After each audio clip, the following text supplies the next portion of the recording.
περάσει και πολύ άγρια εφηβεία, περνώντας φάσεις κλεπτομανίας, θα τους κάω το σπίτι, διάφορα τέτοια. Κάποια στιγμή μου είχε πει ο πατέρας μου ότι πλέον ό,τι και να ακούσω από σένα δεν θα μου κάνει εντύπωση. Και λέω πάμε στοίχημα.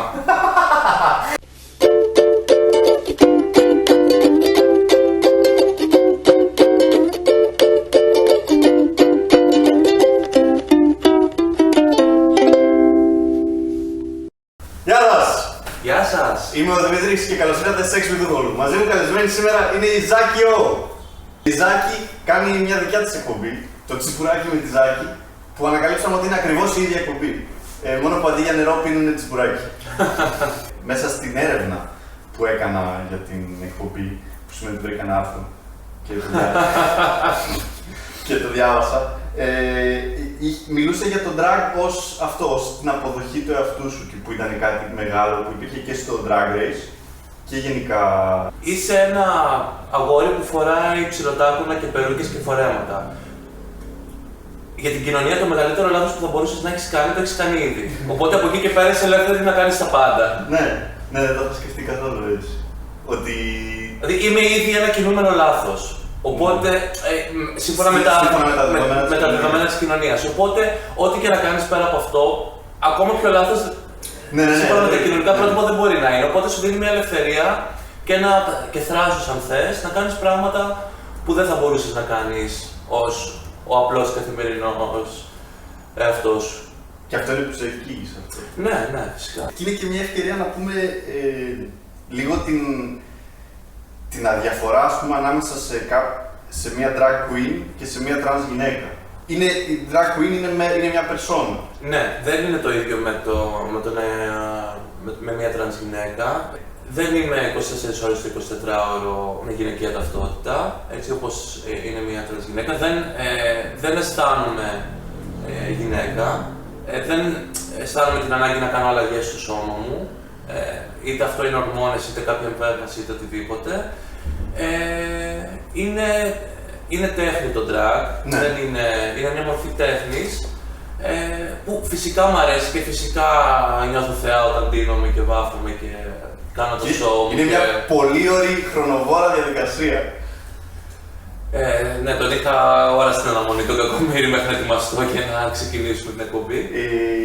Ποια είναι η πιο αγχωτική σου σεξουαλική εμπειρία που έχεις ποτέ? Κοίτα, τώρα σε σχέση με τον drag, ας πούμε, με αγχώνει πολλές φορές το ότι μπορεί να με γνωρίσει κάποιος έτσι, να μην με έχει δει ως out of drag και να μου την πέσει. Αν το προχωρήσω, θα καταλήξει να κάνει σεξ με ένα αγόρι. Δηλαδή, ναι. Δεν μπορώ να κάνω σεξ με την τουαλέτα, ναι. Ούτε με το σουτιέν που έχει χαρτοπετσέτες για ενίσχυση. Μπαίνεις σε διαδικασία να σκεφτείς αν ο άλλος το έχει συνειδητοποιήσει αυτό. Το ότι θα μπει στο σπίτι με μια γυναίκα και εσωτερικά και θα καταλήξει στο κρεβάτι με ένα αγόρι. Είναι λίγο. Και σε κάνει και λίγο να αμφισβητείς την εαυτό σου σε φάση ότι τώρα του αρέσω εγώ, του αρέσει η περσόνα. Ναι. Και είναι πολύ δύσκολο να βρεις κάποιον που είναι ok με το ότι είσαι και τα δύο. Ναι, ακριβώς. Αυτό που του αρέσει ο Ζακ, το χαλάει να με τη Ζάκη, του πέφτει ρε παιδί μου. Και το ανάποδο. Ξεκάθαρα τέτοιο. Και αυτού που του σηκώνεται με τη Ζάκη, του πέφτει όταν δει τον Ζακ. Ναι. Πώς θα αντιμετωπίζεις αυτό? Εντάξει, κατά βάθος το ξέρουν. Ναι. Έτσι τώρα, μην γελιόμαστε. Πολλοί που τους αρέσουν οι drag queens ή οι crossdressers κτλ. Το κάνουν γιατί έχουν μια καταπιεσμένη σεξουαλικότητα την οποία νιώθουν πιο άνετα να βγάλουν με το να έστω και να μην νιώσει ότι είναι γκέι γιατί πήγε με γυναίκα. Κατάλαβα. Και μπορεί να σου πει, ας πούμε, μου τύχει να μου πούνε: «Οκ, εντάξει, καταλαβαίνω ότι δεν μπορούμε να κάνουμε σεξ με τα ρούχα, αλλά μην βγάλεις την περούκα». Ναι. Ό,τι μπορώ να σώσω. Δεν είμαι πούστης, έχει μακρύ ξανθό μαλλί. Θες να μιλήσεις για την δική σου εμπειρία coming out? Ως τι. Ξεκίνα. Γιατί έχω κάνει coming out ως gay, ως ορθωτικός και ως drag queen. Είναι 3 τα coming out. Γαμό. Ποιο ήταν το πιο δύσκολο? Ανάλογα με τον αποδέκτη, ναι. Δηλαδή, Για μένα, εντάξει, επειδή το πρώτο το έκανα στα 16, οπότε είχα πάρει από μικρή ηλικία το κολλάρι. Και ούτως ή άλλως δεν είναι το coming out κάτι που κάνεις μία φορά. Δηλαδή πρώτα είπα ότι είμαι γκέι στις κολλητές μου, μετά στους γονείς, μετά έφυγα για σπουδές, στη σχολή, σε κάθε καινούριο άτομο που θα γνωρίσεις. Οπότε δεν είναι υπόθεση το μια και έξω το κάνω coming out. Είναι κάτι που καλείσαι να κάνεις και να αποφασίσεις αν θες να κάνεις και σε ποιον και πότε συνέχεια. Τέλος πάντων, για να το πω εν συντομία την ιστορία, είχα φύγει για ένα διάστημα και ζούσα σε θείους μου στην Αμερική, στην εφηβεία μου, για κάνα χρόνο, οι οποίοι έμαθαν ότι είμαι γκέι διαβάζοντας το ημερολόγιό μου, δεν τους άρεσε καθόλου. Δεν τους άρεσε σε βαθμό να απειλούν τη σωματική ακεραιότητα του γκόμενου μου αν τον ξαναδώ και να με κλειδώνουν σπίτι και τέτοια. Οπότε το έσκασα πηδώντας από το παράθυρο γιατί ήταν κλειδωμένες όλες οι πόρτες και με τη βοήθεια του πολύ θαραλέου, πρέπει να πω, γκόμενου εκείνου που τον απειλούσαν, με βοήθησε να βγάλω εισιτήριο και να μπω στο αεροπλάνο και να γυρίσω στην Ελλάδα. Ναι. Και εγώ δεν έβρισκα γκόμενα. Ήταν πολύ σημαντικό για μένα να υπάρχει πολυφωνία στην εκπομπή, να μην μαζευόμαστε μόνο straight και μιλάμε για τις σχέσεις άντρα-γυναίκα, γιατί μόνο αυτές οι σχέσεις υπάρχουν. Υπάρχουν άλλες σχέσεις όχι. Και δείχνει λίγο και το πρώτο. Ως γυναίκα straight είμαι πάντως. Ναι. Όχι, είμαι γυναίκα και είμαι άντρας.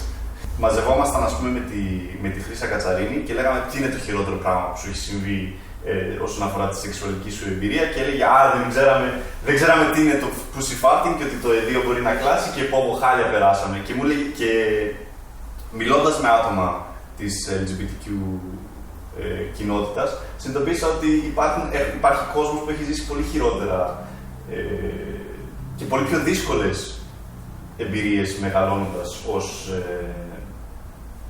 LGBTQ. Επίσης, μετά από αυτό, γιατί και εγώ δεν το έχω ακούσει, αν υπήρχε μία στο εκατομμύριο να πω από πότε είμαι γυναίκα, νομίζω ότι χάθηκε και αυτό. Πώς είναι να είσαι οροθετικός στην Ελλάδα?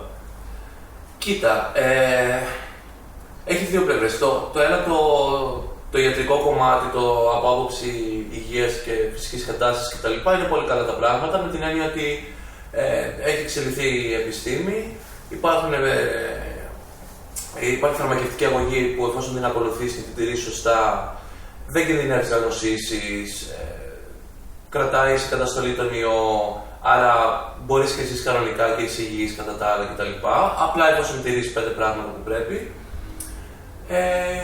Και από την άλλη είναι το κοινωνικό, το οποίο δεν έχει προχωρήσει τόσο όσο η επιστήμη, γιατί για τον ιό μπορεί να υπάρχει ένα χάπι που το καταστέλει, αλλά δεν υπάρχει χάπι για τον ρατσισμό ή για τις προκαταλήψεις.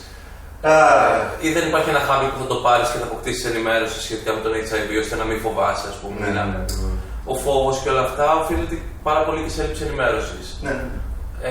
Όταν υπάρχει πολλοί κόσμος που έχει μείνει με μια εικόνα το HIV και το AIDS στο μυαλό του από το Φιλαδέλφια, ας πούμε. Και στο σχολείο τι μάθατε? Δηλαδή, εγώ τι θυμάμαι από το σχολείο είναι ότι είναι κακό και κολλάει έτσι. Και έτσι πεθαίνεις από αυτό. Τέλος. Το οποίο δεν ισχύει πια, ας πούμε. Το προσδόκιμο ζωής πλέον είναι σχεδόν το ίδιο με το μέσο ανθρώπου. Ναι, είναι σαν να έχεις αλλεργία. Είναι μια κατάσταση που απλά θα το έχεις μια ζωή, αλλά και θα πρέπει να ακολουθείς μια συγκεκριμένη θεραπεία για το υπόλοιπο τη ζωή σου ή μέχρι νεοτέρας τέλος πάντων, αλλά εφόσον το κάνεις, μπορείς και ζεις μια χαρά. Τώρα εσύ, Ζάκη, βρίσκεις μια χρονομηχανή και επιστρέφεις πίσω στον εαυτό σου στα 16 που είναι κλειδωμένος στο σπίτι του θείου σου. Τι θα το έλεγες? Μην παίρνεις τίποτα στα σοβαρά.